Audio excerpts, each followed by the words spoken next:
Salut à tous et bienvenue sur IGTV. Alors si vous aimez Star Wars, je pense que vous allez être gâtés. Moi personnellement j'adore Star Wars, hein. J'ai été bercé dans Star Wars depuis toute ma vie en fait. Et j'ai la chance d'avoir reçu de la part de Asmodée et FFG France, donc merci à vous, moi ça me fait vraiment très plaisir. Pourquoi ? Parce que c'est aussi une forme de reconnaissance, hein. Vous savez, quand les entreprises comme ça, qui sont pas des petits dans le domaine, vous font confiance et vous envoient en fait des nouveautés pour que vous puissiez les tester, les ouvrir, etc. Enfin moi ça me fait vraiment chaud au cœur, hein. C'est vraiment le signe que la chaîne progresse, que ça plaît, que mon travail vous plaît, et je demande pas mieux, hein, tout simplement, ne pas faire ça pour rien. Donc on va démarrer tout de suite avec l'open the box de la grosse boîte. Après je ferai des petites vidéos rapides, comme ça si toutes les nouveautés vous intéressent pas, vous pourrez sauter d'une vidéo à l'autre, et puis après, un peu plus tard, je ferai une vidéo commentée avec une partie, donc histoire que vous puissiez vous rendre compte un petit peu de l'intérêt du jeu, parce que les figurines c'est une chose, mais après bien sûr il y a l'intérêt du jeu qui va compter. Donc en attendant, on part tout de suite sur l'open the box Star Wars Légion.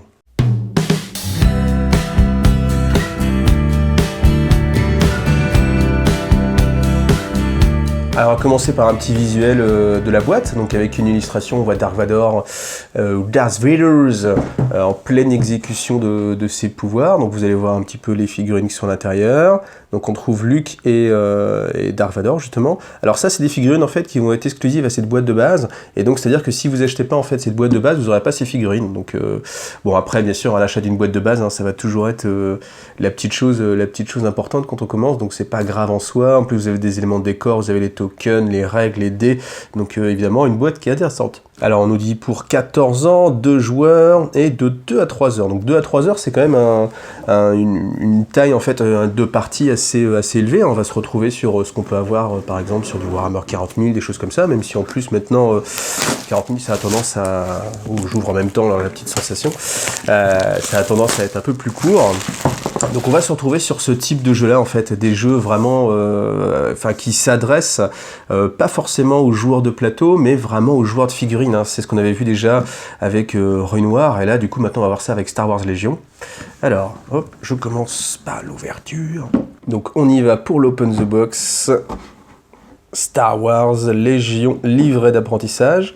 Donc là encore une fois Darth Vader. Alors on va d'abord détailler rapidement et puis après j'entrerai un petit peu dans le détail. Donc le livret d'apprentissage, voilà. Des planches de tokens. Hop là. Donc voilà, c'est pareil. Je mets de côté en détail et l'intérieur de la boîte. Alors, dans l'intérieur de la boîte, déjà, ce qu'on voit, c'est que c'est des compartiments, en fait. C'est vrai qu'en général, chez FFG, vous avez souvent des boîtes avec juste du carton et puis pas forcément de thermoformage à l'intérieur. Alors que là, pour une fois, on a un thermoformage, ce qui est plutôt pratique, parce que comme c'est un jeu de figurines, bon, on imagine que vous allez pouvoir réutiliser la boîte justement pour stocker vos figurines.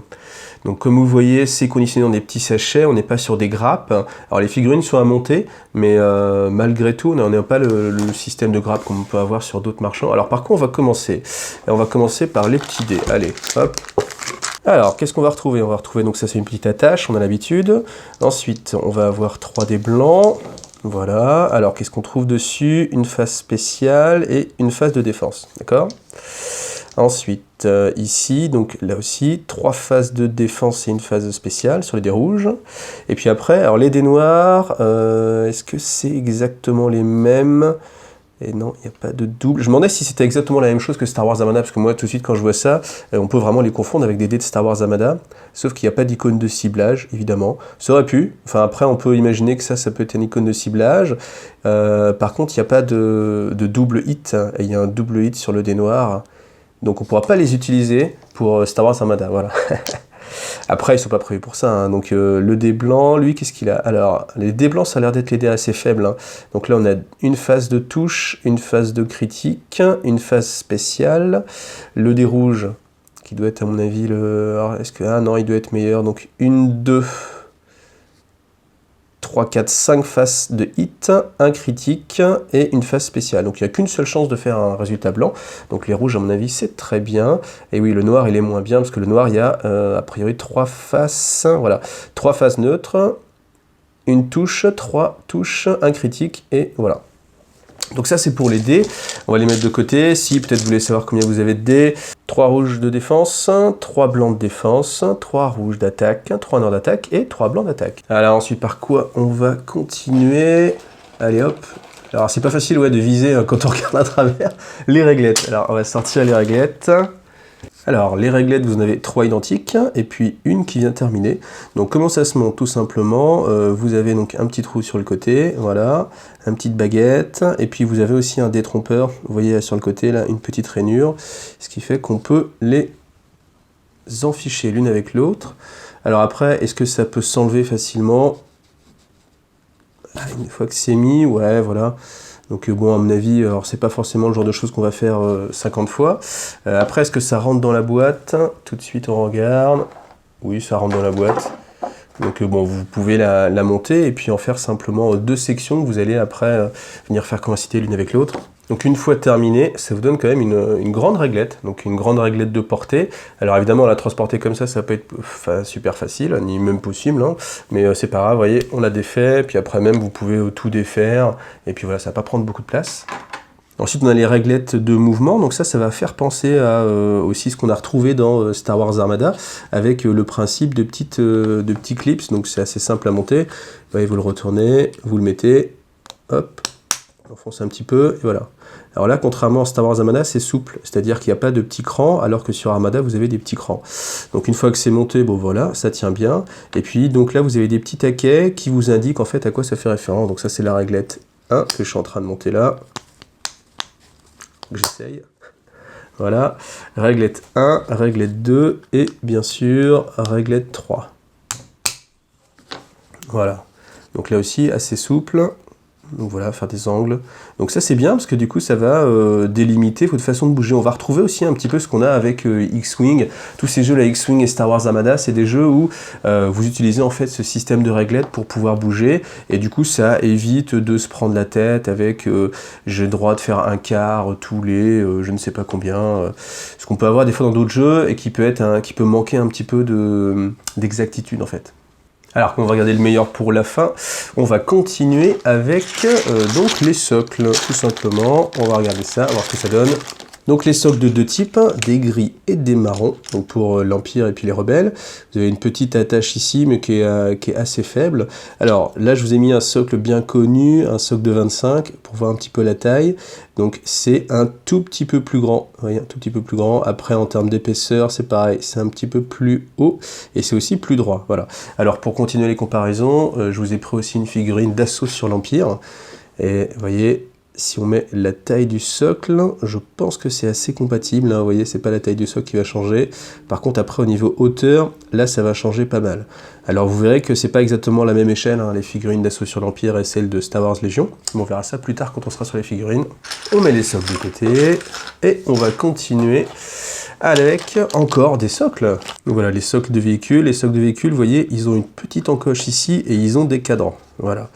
On peut regarder en dessous. Voilà, il y a moyen, c'est creux, donc vous pouvez mettre un aimant si vous voulez les transporter. Voilà. Alors on va continuer avec les éléments de jeu, et puis on terminera par les figurines, hein, parce que je sais que vous préférez les figurines, donc comme ça, moi je vous entraîne à rester jusqu'à la fin. Sinon vous faites avancer, hein, si ce que vous avez envie de voir, c'est juste les figurines et pas les cartes. Donc les cartes, je voulais faire défiler un petit peu. Pourquoi? Parce que le but, c'est pas non plus trop de rentrer dans les détails des règles. Il y aura d'autres vidéos pour ça. Donc voilà, ça c'est les cartes d'initiative. Avec des dessins, c'est presque du full art, hein, c'est-à-dire que le dessin prend une grande partie de la carte. Ça c'est plutôt agréable.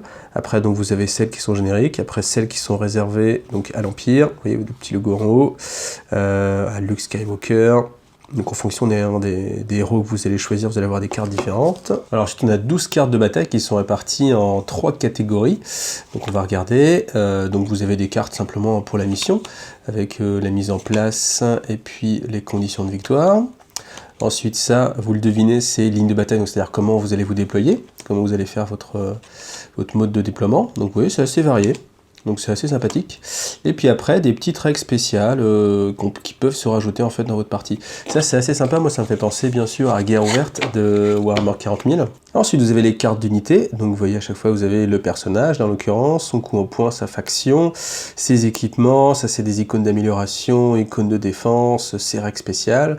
Et en fait derrière vous avez aussi le récapitulatif des règles spéciales de ces armes.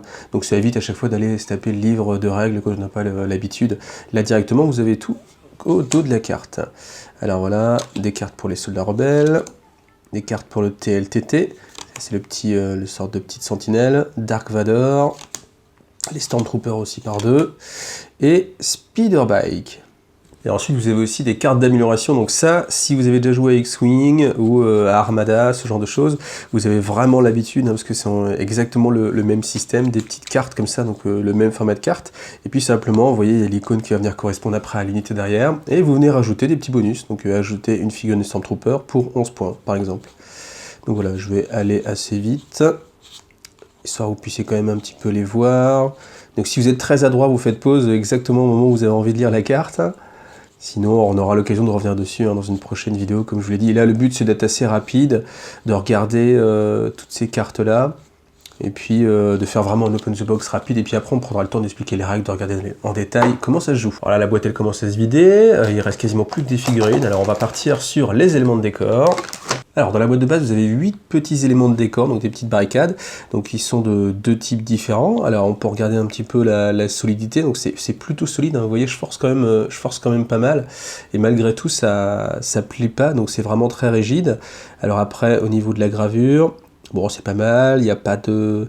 S'il y a un petit coup ici, une petite ligne de moulage à enlever, voilà pour la première, et ensuite l'autre, qu'on va regarder aussi en gros plan, voilà. Donc ça au moins l'avantage c'est que ça va être assez facile à peindre, un petit coup de lavis en plus et on est bien. Et là on arrive au moment que vous attendez tous, à savoir les figurines. Donc allez, je prends un petit sachet, on va l'ouvrir directement. Donc là ça va être un pilote des speed bikers. Voilà, je vous laisse apprécier la finesse. Donc là au moins l'avantage c'est que vous avez directement la figurine brute hein, au sortir de la boîte, comme ça vous vous rendez compte du travail qu'il y a à faire dessus ou pas. Alors, une petite ligne de moulage à enlever, voilà. Après, il n'y a pas beaucoup de pièces non plus. Là, on a donc le bras. Alors ensuite, évidemment, hop, voilà, ça vient se clipser dedans. Donc là, vous avez les deux bras et puis le corps, tout simplement. Alors, qui dit pilote, dit aussi, évidemment, les Spider Bikes. Alors, c'est pareil, on regarde la qualité, la finesse. Voilà, donc on voit qu'il y a déjà des éléments en fait qui ont été collés hein, à la base. Hein. C'est pas du monobloc, mais ça a déjà été préparé, ça se dit ça, préparé à l'avance. Donc du coup, alors comme vous le voyez, il y a quand même pas mal de petits éléments, donc il faudra penser à les coller. Et puis rassurez-vous, hein, quand même, vous avez tout dans la notice hein, pour détailler exactement quelle pièce va où. Ensuite, on continue avec toujours des figurines. Et il semblerait qu'il y ait Darth Vader et puis son fils dans ce sachet. Donc comme ça, c'est bien, on va pouvoir les comparer avec les figurines d'Assaut sur l'Empire au niveau taille surtout. Alors Dark Vador, il arrive en au moins 3 parties, parce que j'imagine qu'on va devoir, aussi mettre le bras, bien évidemment, ici. Alors, est-ce que ça peut se clipser simplement, juste pour comparer au niveau de la taille? Alors on va le comparer avec sa version en mode Assaut sur l'Empire. Donc si j'essaye de les mettre vraiment côte à côte, donc bon là, alors évidemment il y a un petit jour qui ne devrait pas y avoir, juste ici. Mais bon, est-ce que ça passe? Ouais, on voit quand même qu'il est plus grand. Il est un petit peu plus grand. Après, je pensais que ce serait... alors c'est vrai que sur des figurines comme ça d'infanterie, c'est pas extrêmement flagrant. Certes, il est un peu plus grand, surtout au niveau de la main. Bon, après là, je voulais juger, mais c'est vrai qu'on n'est pas non plus... Je pensais que ce serait encore plus flagrant que ça. Là, à la limite, hein, si vous les mettez à cette distance-là, je pense que ça peut passer. Donc il y a peut-être moyen quand même de réutiliser un petit peu ces figurines sans que ça fasse forcément trop bizarre. Ensuite, on a Luke Skywalker. Alors là par contre, il va falloir à mon avis des points de colle. Lui aussi qu'on va comparer avec sa version d'Assaut sur l'Empire. Ouais, si là on voit quand même que c'est l'échelle au-dessus. L'échelle au-dessus, mais encore une fois sur la table de jeu. Alors évidemment il y a le socle, mais si on les met comme ça... j'essaie de me rendre compte aussi en même temps que vous, si bon, on voit quand même que c'est plus grand. Hein. Parce que là, déjà, il n'a pas son socle. Vous voyez, si on les met comme ça, j'essaie de faire une vue un petit peu plus plongeante. Donc là, sans le socle. Alors si je rajoute un socle avec, c'est là où, à mon avis, ça va tout changer. Ouais, voilà.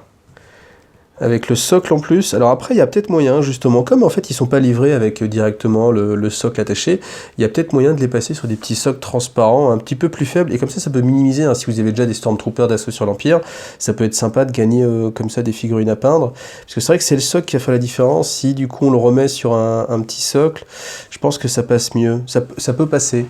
Puis après, on continue avec la petite figurine qui reste. Alors là, on voit quand même que c'est une échelle un peu plus grosse. Donc évidemment, les figurines ne sont pas montées, mais j'aurai l'occasion après de pouvoir vous les montrer montées et peintes. En attendant, voilà, on va pas s'attarder non plus. Encore un autre sachet. Il y a plein de petits sachets. Donc plein de petites figurines à monter. Alors là, ça va être la petite sentinelle. Alors comment il s'appelle? Le TLTT. Alors on va regarder. Alors je vais pas le monter parce que là j'imagine que sans colle ça va être ingérable. Donc comme je vous disais, on voit qu'il y a quand même des petites parties qui sont déjà pré-montées en amont. Donc c'est assez fin quand même. C'est pas mal. Hein. C'est pas mal. J'attends vraiment avec impatience de voir la figurine montée pour me prononcer, mais c'est pas mal. Les lignes de moulage, pardon, il y en a, mais bon, ça reste assez faible. On peut se passer, hein, si on n'est pas très regardant, on peut se passer de les enlever. Bon, après, je résiste pas, hein, je l'ai un petit peu monté, histoire de voir un petit peu la bête. Donc, bien sûr, il n'y a pas le personnage dessus, mais c'est là où on voit que la colle est nécessaire, hein, on peut pas faire sans. Après, on voit aussi qu'il y a des options d'armement. Donc là, vous voyez, vous avez différentes armes. Donc là, le petit lance-flamme, le canon, je sais plus comment ça s'appelle, un canon, une sorte de canon d'assaut, et puis enfin le canon laser. Voilà. Et ben voilà, plus qu'un seul sachet. Alors par contre, bien sûr, hein, c'est un gros sachet qui est bien rempli. Voilà, on a beaucoup de choses. Alors voilà, comment c'est conditionné en petits sachets. Est-ce que je vais tout déballer? Je ne pense pas. Alors lesquels on va prendre? Ceux-là, allez, hop, hop. Alors là encore, on regarde la figurine, la finesse. Donc on voit toujours une petite ligne de moulage. Après, c'est quand même bien détaillé. Alors il y a de quoi faire, hein, c'est pas mal. Je pense qu'il n'y aura pas trop de soucis niveau peinture après. Voilà, il y a juste ces petites lignes à ébarber. Et puis après, un bon petit coup de la vie qui change la vie, et puis ça devrait le faire. Alors, je vais pas tous les sortir, hein, mais ça ferait beaucoup de choses. Par contre, je pense que vous avez envie de voir un Stormtrooper. Et moi aussi, j'ai envie de voir un Stormtrooper, donc on y va. Donc là, je reprends pour comparaison. Donc là, par contre, il y a vraiment une grosse différence. Énorme différence même. Autant pour Dark Vader, il n'y a pas de... Enfin, je veux dire, ça passe bien. Autant là, on n'est vraiment pas dans la même échelle. Donc au final, ce que je vous disais tout à l'heure avec Dark Vader, bah, ça s'inspirait uniquement de la première version. Et c'est vrai que comme j'avais pas fait la comparaison de mettre à côté des figurines d'Assaut sur l'Empire, là, ça passe moins bien. Enfin là, ça passe presque plus. Hein. On va remettre les deux Dark Vader pour voir en comparaison. Ouais, ça me choque moins en fait. Hein. Bon, ça, si on voit quand même qu'il est plus gros. Hein. On voit qu'il est plus gros, mais ouais, si quand même. Parce qu'après, il y a toujours cette petite jointure, mais ouais, malgré tout. Bon, malgré tout, ça va être compliqué. Alors, si vous n'êtes pas tatillon, ça peut passer, ça peut vous économiser quelques figurines, mais sinon, je pense qu'il va falloir partir sur une nouvelle figurine. Après, elles sont quand même pas mal détaillées. Alors, on va regarder un petit peu le Stormtrooper. Voilà, donc au niveau de la gravure, du casque. Donc ça, bien sûr, hein, ça va être comblé par les bras. Après, l'avantage, c'est que l'armure des Stormtroopers, elle n'est pas forcément très détaillée, donc je pense que là, il y a quasiment aucun détail qui est omis. On a vraiment toute l'essence même de la figurine. Donc voilà, une fois monté, avec son blaster. Voilà, ça en jette pas mal. Je pense que une fois toutes les figurines peintes, ça peut bien le faire. Alors, il rejoint son blister, comme ça, je vais pas les mélanger, histoire de pas mélanger les bras. Parce que oui, en fait, c'est la même figurine dans le sachet. On a deux fois cette figurine-là. J'en déduis, hein, bien sûr, qu'à chaque fois, on va trouver, vous voyez, les deux mêmes personnages. L'intérêt, c'est que comme ça, vous n'allez pas mélanger les bras, étant donné que les bras sont associés à un type de camp en particulier. Alors, sur quoi on va terminer sur des petites armes lourdes. Hop là, voilà. Alors, tout simplement, je les encastre un petit peu. Voilà, on appuie, ça passe bien. Puis là, on a une belle impression de puissance, c'est assez rigolo. Alors, il y a le backpack qui vient se mettre ici. Bon, pour un peu, ça pourrait presque venir se clipser simplement. Hein. Il y a juste... oui, ça vient dans l'autre sens. Hop là, et voilà. Vous voyez, là, il n'y a pas besoin de colle pour celle-ci. Par contre, il y a d'autres figurines où il va vraiment falloir de la colle. Là, on va pas y échapper. On regarde un peu plus le backpack au niveau des détails. Bon, on va rester là pour les figurines, enfin pour les figurines en tout cas de la boîte de base, et puis on va regarder un petit peu les tokens. Alors je trouve pareil, hein, le petit test qui va bien, on regarde si ça se dépunche bien, mais étant donné que ça vient tout de suite sans problème, ouais, parce que même en prenant la tuile dans les mains, il y a des petits éléments, ouais, si je secoue un petit peu, il y a des petits éléments qui s'en vont, donc ça c'est plutôt bon signe, hein, ça veut dire qu'il n'y aura pas des petites impressions sur les côtés qui s'en vont. Donc voilà, je vous détaille pas tous les tokens, on les regarde un petit peu, ça tourne un petit peu. Et voilà, ça on aura l'occasion d'y revenir en détail. Et puis, il nous reste le guide. Alors, on termine avec le guide, le livret d'apprentissage. Alors, il faut savoir que ce livret d'apprentissage, il va être là uniquement pour disputer en fait vos premières parties et en fait le guide de référence, ce qu'on avait l'habitude d'avoir un peu dans toutes les publications FFG, à savoir un guide vraiment d'apprentissage et puis après un guide qui était un peu plus détaillé avec vraiment toutes les références. Et bien, ce guide de référence ne va pas être dans la boîte de base, mais il va être disponible sur le site de FFG.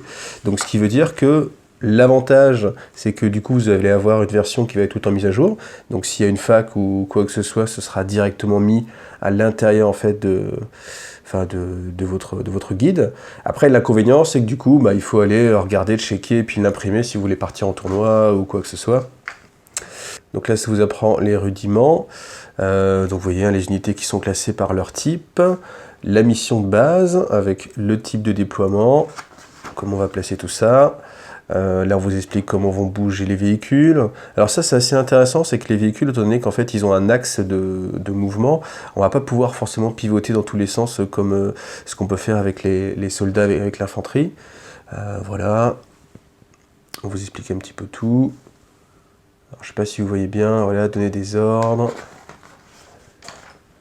Là, encore une fois, je me répète, mais on va juste survoler. On aura l'occasion de regarder plus en détail une partie. Le déplacement des véhicules, vous voyez. Les actions d'attaque, subir des blessures. Voilà, en gros, vous avez un système où vous jetez les dés pour donner un nombre de touches. Ce nombre de touches, après, vous allez essayer de les sauvegarder grâce à vos dés de défense, en fait. Donc, il y a ce système-là qu'on peut retrouver... c'est quelque chose que j'avais entendu quand les designers de 40 000 avaient parlé, ils disaient que c'était intéressant d'avoir toujours le dernier jeté de dés pour sauver votre figurine, parce que ça vous donnait l'impression d'avoir plus les choses en main, en fait. Et il y a ce système-là, justement dans Légion, où vous avez cette capacité à sauver un peu vos figurines aussi. Donc voilà, une bonne aspiration, quoi qu'il arrive. Donc c'est assez touffu quand même, il y a quand même pas mal de choses, même si on n'est pas dans le livre de référence. Rien que dans ce livre-là, on va gérer la panique, des choses comme ça, c'est déjà assez touffu, il y a de quoi faire. Après, souvent, le guide de référence, il est là que pour vous donner vraiment des points de règle vraiment très précis en tournoi, ce genre de mode de jeu. Alors, je sais que le mode tournoi va être quelque chose qui va être vraiment mis en avant. De toute façon, FFG, ils sont assez forts pour tout ce qui est jeu organisé. Il y a toujours des goodies, quel que soit le jeu. Ils ont toujours des kits de ligue, donc avec des cartes promotionnelles, des tokens promotionnels. Ça avance toujours. Alors là, on voit un petit peu ce que peut représenter une table, une escouade. Voilà. Là, on a vraiment l'impression de voir un White Dwarf. Je pense que l'aspiration, elle est là quand même. Vous voyez, le jeu organisé. Par contre, c'est vrai que niveau jeu organisé, ils vont sans doute être meilleurs que Games Workshop. Parce que Games Workshop, ils débutent encore un petit peu dans le jeu organisé. Je parle un peu trop d'eux, d'ailleurs. On va arrêter. Alors voilà, il vous montre quand même qu'on peut retordre en fait le sable laser. On le met dans l'eau chaude. Et vous voyez, hop, il est tout droit. Donc c'est pas mal quand même, vu qu'on est sur des produits qui ne s'adressent pas forcément à des gens qui connaissent en fait les figurines. Vraiment y aller étape par étape. C'est vraiment sympa de présenter justement tous les aspects de la figurine. Peinture des figurines. Voilà, la sous-couche. Comment faire des éléments de décor. Ça c'est un très beau... Hop, ça c'est un très beau décor. Il y a moyen vraiment de faire des belles choses. Voilà, la taille des protège-cartes, ça on a l'habitude avec FFG. Et puis voilà, tout simplement. Voilà, je reste un petit peu plus longtemps sur cette page-là, comme ça vous avez un petit peu toute la séquence de jeu. Et voilà, donc c'est fini pour cette boîte de Star Wars Légion qu'on voit ici, voilà. Maintenant je pense que je vais faire en fait deux vidéos, une vidéo avec les boîtes des rebelles et une vidéo avec les boîtes de l'Empire. Comme ça, parce que bon, partir sur 6 petites vidéos, à mon avis, ça n'a pas forcément de sens. Ça va être un petit peu relou pour vous, un petit peu relou pour moi, donc on va s'épargner cette peine. Donc je donne rendez-vous dans la prochaine vidéo consacrée aux rebelles.